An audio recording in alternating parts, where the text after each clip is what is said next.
Matapos pag-initan ng kamera ang SMNI Network dahil sa di umano'y peking pagbabalita, ay nagpakita pa rin ng suporta ang senador na si Bato de la Rosa sa SMNI. Ayon sa senador, mananatili ang kanyang suporta sa SMNI dahil sa buwis buhay na ginagawa ng mga tagapagbalita upang maipahayag ang katotohanan na nangyayari sa ating bansa. Walang pag-aatubili ang senador sa pagsuporta gaya ng pagsuporta nito kay dating Pangulong Rodrigo Duterte. Samantala, matinding revelasyon naman ang pinakawalan ng DDS na si Sir Jojo D. Guzman matapos nitong i-booking ang bilyones ng mga kotongresista mula sa kaban ng bayan.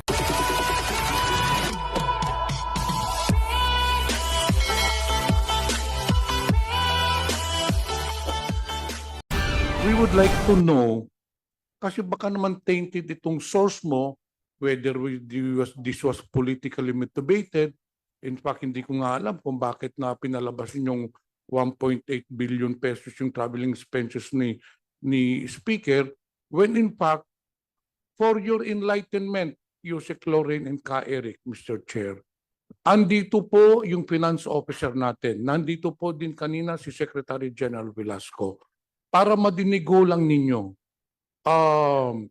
to Mr. Bobby Maling, magkano ang ginastos ng Kongreso at ni Speaker for this year para sa traveling expenses? Para madinig po ni Ka Eric at saka ni Lorraine. With your permission, Mr. Chair, for the Office of the Speaker, the total expenses for the travel is 4.3 million, more or less, Mr. Chair. And for the other expenses, for the other official expenses, it's 35.2 million, Mr. Okay. Mr. Thank you, Chair, Mr. Chair. it is very clear po, no, Ka Eric and Lorraine. Ang ginastos lang po ni Speaker Romualdez was 4.3 million pesos from January to October. Ang Kongreso was 35 million. So ang kabuuan po ng gastos ng Kongreso, including yung travel ni Speaker, was only 39 million pesos. Pero yung sa show ninyo, ang sinabi nyo kay Speaker lang ang binanggit ninyo, hindi yung sa Kongreso. So actually, it was only 4.3 million pesos. Napakalayo naman po doon sa sinabi nyo na 1.8 billion pesos. Hindi po kaya na ginagamit ninyo ang SMNI for a smear campaign? Puntahan natin yung 2023, which is, ito na nga. Hanapin natin yung House of Representatives. At ito na nga yung bubungad sa atin. So, as you can see, ito yung House of Representatives. Puntahan natin yung travel expenses. Dito sa may baba. Hanapin natin yung sa travel expenses. Ito, makikita po natin Ito po, medyo lakihan po natin. Travel expenses. Ayan po, ito po. Ayan. And then, tingnan natin kung magkano yan. Travel expenses na yan. Ito po siya. So, makikita natin yung figure dito is about 2,000,000 2.066, okay, and then 245. Ang figure na ito makikita natin na 2 million siya.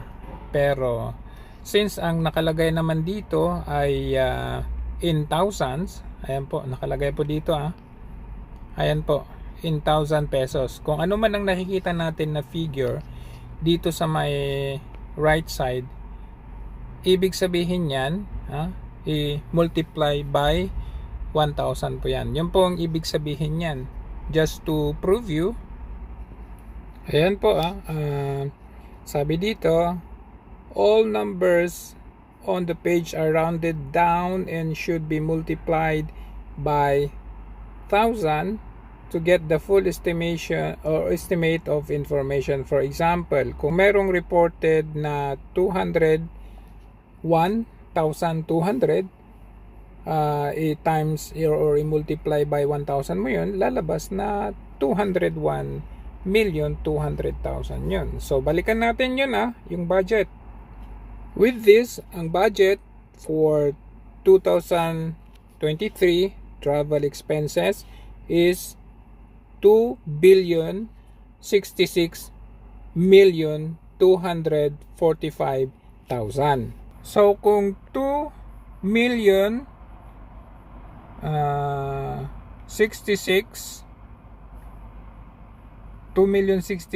and then 245, ayan, kung yan yung nakita nating figure doon sa DBM, i-multiply by 1,000 natin, ito po yung lalabas. Ito po, ayan, ito yung lalabas, which is 2,066,245,000 pesos. So, malinaw po yan. That's for travel expenses for 2023 po. Ngayon, eto po. Ang gagawin naman natin ngayon, since nabanggit doon sa hearing na ang budget daw na nagastos ng pangkabuuan. So ang kabuuan po ng gastos ng Kongreso, including yung travel ni Speaker, was only 39 million pesos. So, ito, pag tinotal natin yun, 39.5 million ang total nun. So, anong gagawin natin? I-minus natin yung sinabing 39.2 million pesos ang kanilang nagastos o 3 million.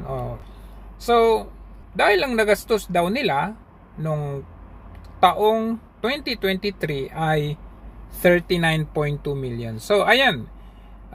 Minus natin yung 39.2 million pesos doon sa kabuuang budget na hiningi nila para sa travel expenses ng travel expenses ng 2023. Ayan po. So, ang natira ay merong tumataginting na 2,27,045,000 pesos. Ang tanong, nasaan po yan? Dito naman sa taong 2024 na budget. Ayan po, no? Travel expenses nila, 2024. Kung makikita ninyo, ayan po ang kabuuan na budget nila sa 2024. Kung makikita ninyo, ayan po, 1.3 billion, 1.399 billion ang hinihingi nila. At kung 2.027 billion pesos ang natira noong 2023, i-plus natin yung hinihingi nila ngayon, which is 1,399,931. Okay? Dagdagan pa natin yan. Kasi kailangan maging billion yan. Ayan po.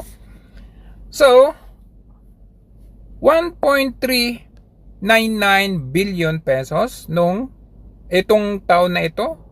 At ang natira noong 2023 ay makikita nyo naman 2 billion pesos. Ngayon, 1.3 ang hinihingi. Saan napunta itong 2 billion pesos noong 2023 at bakit kinakailangan nyo pang humingi ulit ngayon ng 1.3 billion kung ang nagastos nyo naman noong 2023 ayon sa inyo ay 39.5 million pesos lamang? Hindi kaya pinaghati-hatian na ng 316 na congressman dito sa 19 Congress? Tingnan nga natin kung magkano ito kung sakali man na kanila itong pinaghatian. So, tatanggalin natin muna itong 2024 na ito, Ito yung natira nung 2023 at meron silang 316 na congressman noon.